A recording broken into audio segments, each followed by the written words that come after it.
Hello friends, welcome to my channel study with Shruti. So friends, आज हम शुरू करेंगे क्लास 10th का chapter number 8, how do organism reproduce, कि ऑर्गेनिज्म रिप्रोड्यूस कैसे करते हैं। तो सबसे पहले टर्म आती है रिप्रोडक्शन। रिप्रोडक्शन जो है वो दो वर्ड से मिलके बना होता है, re plus produce. Re means again और प्रोड्यूस मतलब to make. The process of forming a new organism of their own kind by an organism. जब भी एक नया ऑर्गेनिज्म बनता है उन्हीं के जैसा और उन्हीं ऑर्गेनिजम्स के द्वारा, यानी कि giving birth to offsprings which resembles to themself. ठीक है, अब इसमें हम पढ़ते हैं कुछ इंपॉर्टेंट टर्म्स। पहली बात है स्पीसीज। स्पीसीज क्या होता है? A group of organisms which are capable of interbreeding. Species वो ग्रुप होते हैं ऑर्गेनिजम्स का कि जो एक दूसरे में क्या कर सकते हैं, इंटरब्रीड कर सकते हैं, वो कैपेबल होते हैं इस चीज़ के। उसके बाद होता है haploid cell. A cell having single set n of chromosomes. Haploid cell वो होते हैं जिनके पास सिंगल सेट यानी कि n number of chromosomes present होते हैं।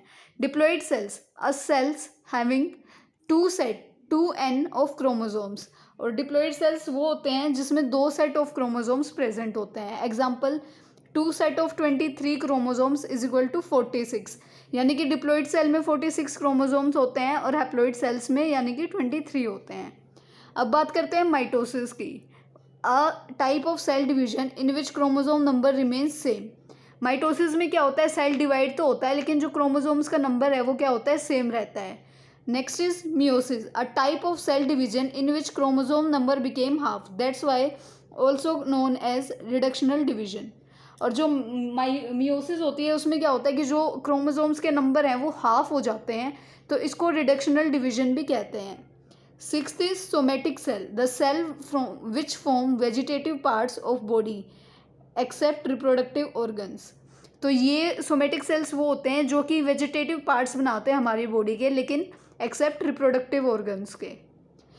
Gametic cells, the cells which are present in reproductive organs and form gametes. और गैमेटिक सेल वो सेल होते हैं जो हमारी बॉडी के रिप्रोडक्टिव ऑर्गन्स में प्रेजेंट होते हैं और गैमेट्स बनाते हैं। Gamete, a haploid cell formed in reproductive organ that is testis और ओवरीज, एग्जाम्पल स्पर्म और ओवा।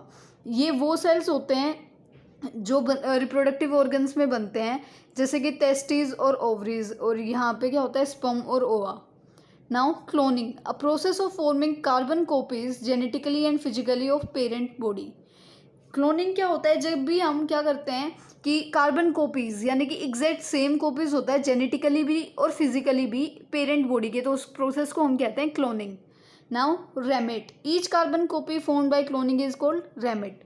जब भी कार्बन कॉपी करके क्लोनिंग करके जब भी हम कोई भी मतलब बनाते हैं, तो वो जो भी हम बनाएंगे, जो भी कार्बन कॉपी बनाएंगे, उसको हम क्या कहते हैं, रेमेट कहते हैं।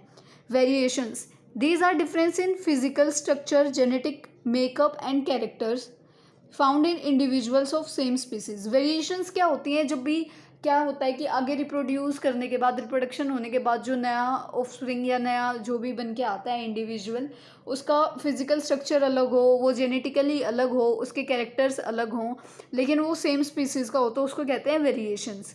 नाउ कार्योजेनेसिस, कार्योजेनेसिस क्या होता है, the process of splitting of nucleus of a cell. जब भी एक न्यूक्लियस एक सेल का जब भी वो स्प्लिट होता है तो उसको कहते हैं karyogenesis. Now cytogenesis, the process of splitting of cytoplasm of a cell after karyogenesis. जब भी न्यूक्लियस के स्प्लिट होने के बाद साइटोप्लाज्म स्प्लिट होता है तो उस प्रोसेस को कहते हैं cytogenesis. Now types of reproduction, reproduction के दो ही टाइप होते हैं, एसेक्सुअल रिप्रोडक्शन और सेक्सुअल रिप्रोडक्शन। अगर हम बात करें एसेक्सुअल रिप्रोडक्शन की, one parent required so uniparental, इसमें एक ही पेरेंट रिक्वायर्ड होता है तो ये यूनिपेरेंटल कहा जाता है। कोई गैमेट फॉर्मेशन नहीं होती, कोई फर्टिलाइजेशन नहीं होती, कोई वेरिएशन नहीं आती, और ये एक रैपिड मेथड है, बहुत जल्दी होता है। माइटोसिस डिवीजन ओनली, और यहाँ पे सिर्फ माइटोसिस डिवीजन होती है, यानी कि क्रोमोसोम नंबर्स जो हैं वो सेम रहते हैं। Common in unicellular organism, unicellular organism में ये बहुत कॉमन है। कोई इवोल्यूशन में ये हेल्प नहीं करता, कोई भी नया जो है इंडिविजुअल बन के यहाँ नहीं आता, कोई चेंज नहीं आता, जैसे पेरेंट होता है सेम टू सेम जो है उसका बेबी आ जाता है। जैसे कि ये किस किस में होता है, अमोइबा में, हाइड्रा में, और ऐसे बहुत सारे और भी हैं। नाउ अब हम बात करते हैं सेक्सुअल रिप्रोडक्शन की। इसमें 2 पेरेंट रिक्वायर्ड होते हैं, सो ये बाई पेरेंटल होता है। यहाँ पे गैमीट का फॉर्मेशन होता है, फर्टिलाइजेशन होती है, वेरिएशंस भी आती हैं। ये एक स्लो मेथड है। इसमें मायोसिस और माइटोसिस दोनों प्रोसेस जो होते हैं, इवोल्यूशन यानी कि चेंज भी आता है। जैसे पेरेंट्स कुछ और होते हैं, फिर बेबी में कोई कुछ कुछ नई चीज़ें आती हैं, तो इवोल्यूशन यहाँ पे आती है। और ये बहुत ज़्यादा कॉमन है हायर ऑर्गेनिजम्स में, जैसे कि बर्ड्स में या फिर मैमल्स में।